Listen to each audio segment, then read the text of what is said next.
I noticed it when the sounds stopped. No buzzing, no chirping, no scratching from inside the walls. For the first time in what felt like my entire life, there were absolutely no insects making noise at night. The usual soundtrack of my apartment, that low-level hum of life, was just gone. I should have felt relieved, right? A peaceful, quiet night. But instead, I felt watched. The silence was heavy, unnatural.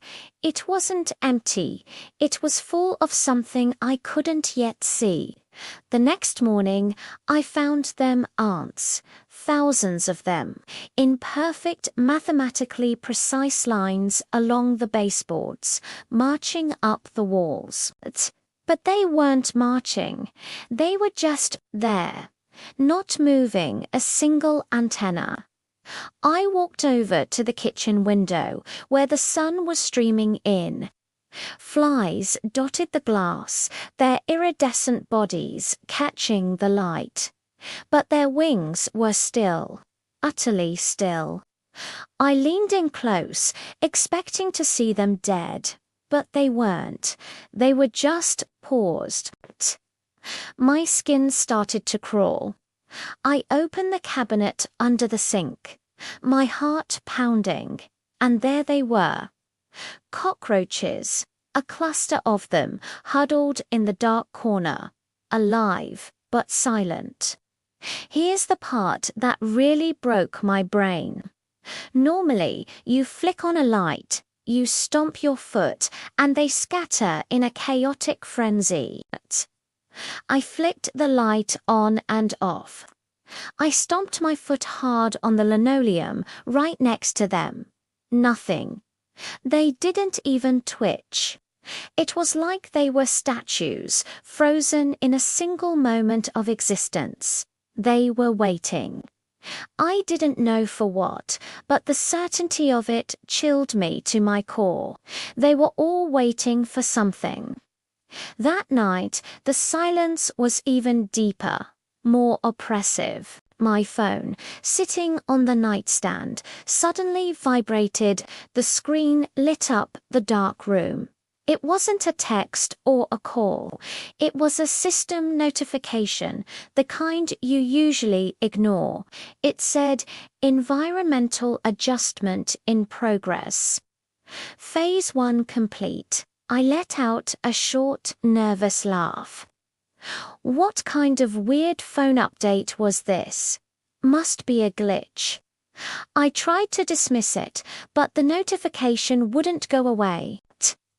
Then I felt it. A sensation that's hard to describe. It wasn't something crawling on me or biting me. It was a feeling of settling, like dust settling on old furniture, but it was happening inside the room, inside the air itself. The walls felt heavier, the air grew thicker, harder to breathe, and then, from the corner of my eye, I saw it. A line of ants on the wall, a single fly on the ceiling, a lone spider in its web. Every single insect in my apartment, every last one I could see, slowly turned their heads, their bodies, their multitude of eyes to face me. All at once.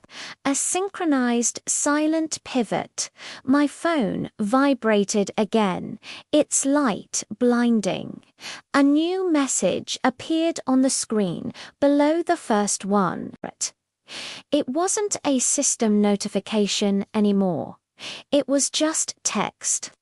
It read, "Noise attracts predators." My blood ran cold. My hand started to shake. Another line of text faded in beneath it. "Silence ensures survival." A wave of pure primal terror washed over me. I opened my mouth to scream, to let out all the fear and confusion, to make any sound that would prove I was still alive, still human. but nothing came out. Not a whisper. Not a gasp. My throat tightened. My lungs burned. But there was no sound. I was trapped in my own body, a silent prisoner in my own home, and all around me the insects remained perfectly, unnervingly still, watching me, waiting, because they had already learned the new rule. They had completed their adjustment. And now it was my turn. Thanks for watching.